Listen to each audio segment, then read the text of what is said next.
All right, I'm back, guys. So this video is going to be a video covering. I'm actually going to make two videos, but this first one I'm going to be covering my reactions to the Cyberpunk 2077 trailer. I'm going to discuss it in the context of the Microsoft conference, and then I'm going to delve off into the whole third-person, first-person perspective debate, backlash, whatever you'll have it. Now, I want to say, whenever I first saw this, first of all, I saw it at the Microsoft press conference on Sunday.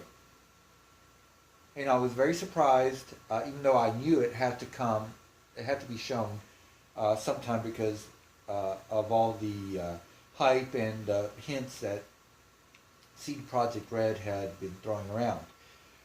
So when I finally saw it, I was both shocked, amazed, delighted, but it was tempered a little bit because I really honestly thought it looked like a cross between GTA and a futuristic version of Watch Dogs.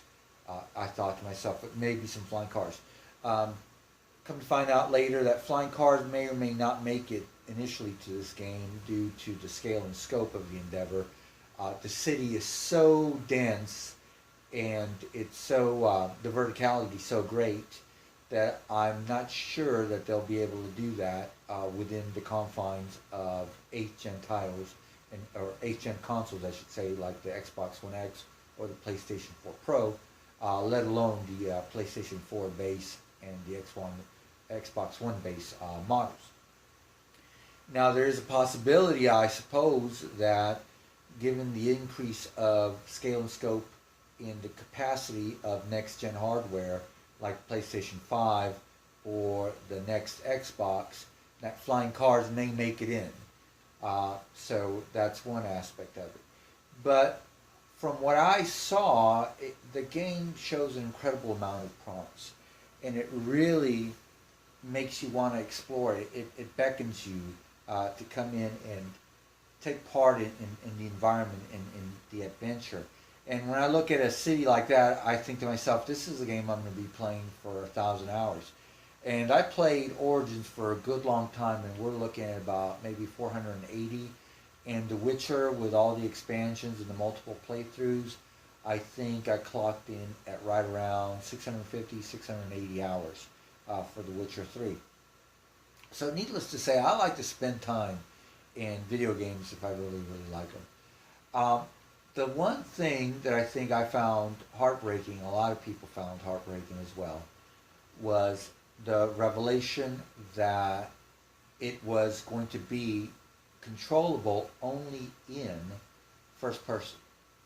Now, the driving, you're going to have a choice between first and third person. So that's not too bad.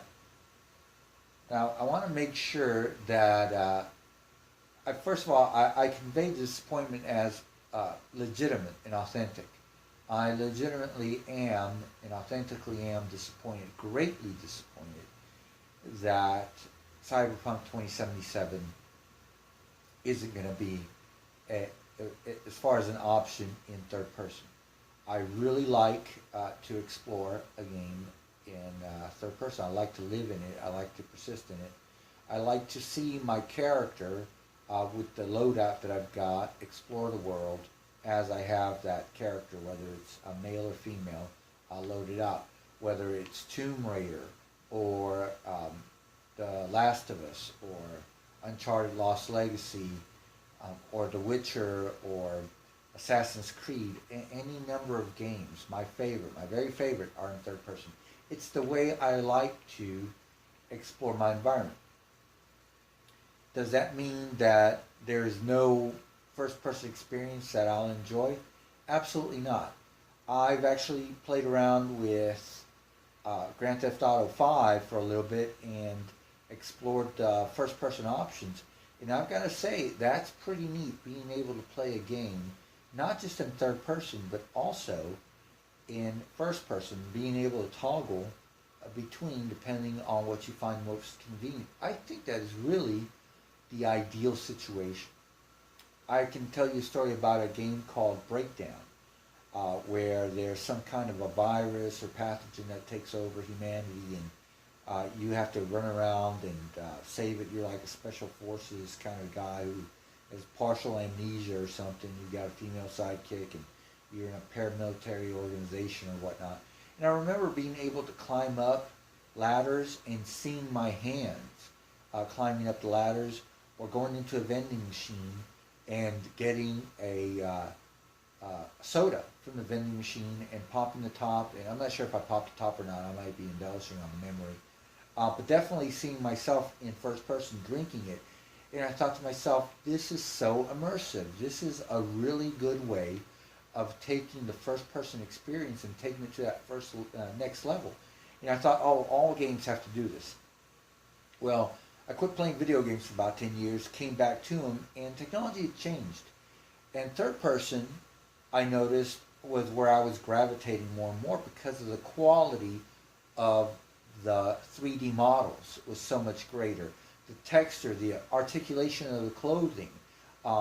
Whenever you're playing in third person on PlayStation 2 or an Xbox, there was something, left to be desired with those particular models.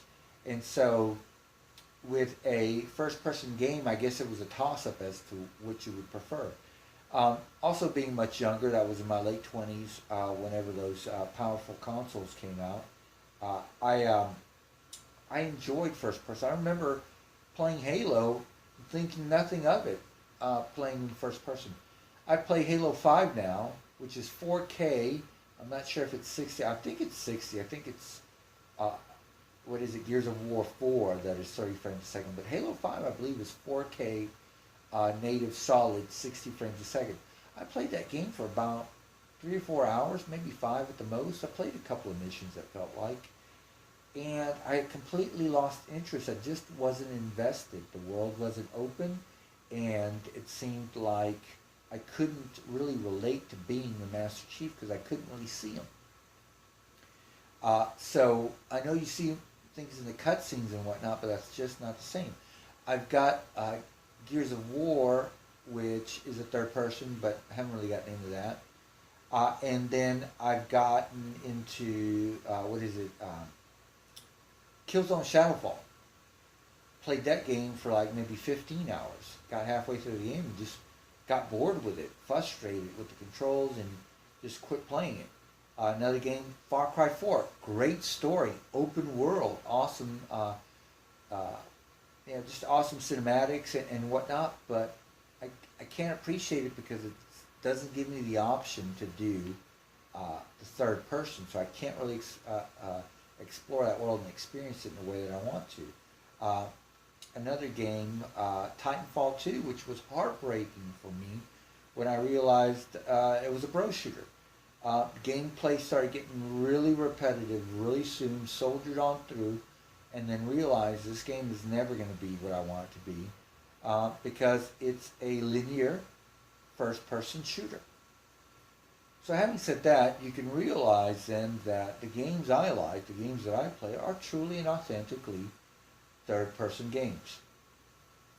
And there's a certain joy that you get from being able to experience these games in that format.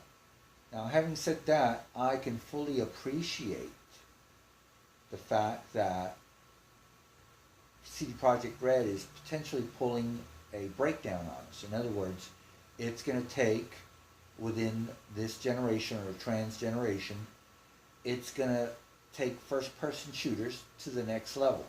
I get it. I appreciate it. I want to experience it. But I don't want to experience only it. I want to be able to be in this world for 1,000+ hours, 800 to 1,000+ hours. And I want flying cars, and I'm not entirely sure we're going to get them. So when I look at that, it's not so much that, hey, listen, this is what I want. You guys aren't providing that.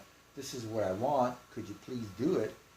It's the stick-to-itiveness, it seems, the daunting, staunch defiance that CD Projekt Red seems to be displaying against its paying customers. And yes, we are paying customers. You paid for The Witcher. you paid for the expansions. So you're telling CD Projekt Red, hey, I am wholly invested in your future and your financial success. But in return for giving you this money, I want you to give me a gaming experience, the likes of which I'm really going to enjoy, and not something that I feel like I'm having to compromise with. I want to be able to play this game with my girlfriend. And I realize that, listen, while I'm very, very staunch in my view, very, very stubborn in my perspective of, if I'm going to pay for something, I want to get what I paid for. I've got a girlfriend who gets motion sickness. Just the way I've been playing. She will watch me for more than an hour watching me play. She's got to go away. And it'll affect her for the rest of the evening. So that's no fun. And I know there's other people like that. And there's other people that just enjoy the third person better. So that's basically my perspective. You guys tell me, listen. And I know they've been erasing comments on the Cyberpunk 2077 launch trailer. It's got well over 12 million views now, and anytime too many people complain, or the threads get too long for people complaining or making too many good points on why they should offer us what we want, what we're willing to pay for, they'll delete the comments. So, anyways, that's basically my perspective. I'm brokenhearted. I think there should be a workaround, and I think that that's what my next video is going to be on. It's going to be on communicating with CD Projekt Red and how we can get them to see what potentially millions of us are thinking and are feeling about CD Projekt Red. Well, you guys rate, comment, and subscribe. Let me know what you think. How badly does this affect your intent or determination to either not buy, or your intent to buy Cyberpunk 2077? I think I'm going to do my very next video on the vitriol, not just the backlash, but the vitriol towards people who have a differing opinion than CD Projekt Red and the fans of first-person perspective, and how we could potentially appeal to them to take us into consideration, what concessions they may or may not be able to do. All right, guys, that about wraps it up for today, or for not for this video, I should say. Please rate, comment, and subscribe, and I'll talk to you guys in a little bit. Bye-bye.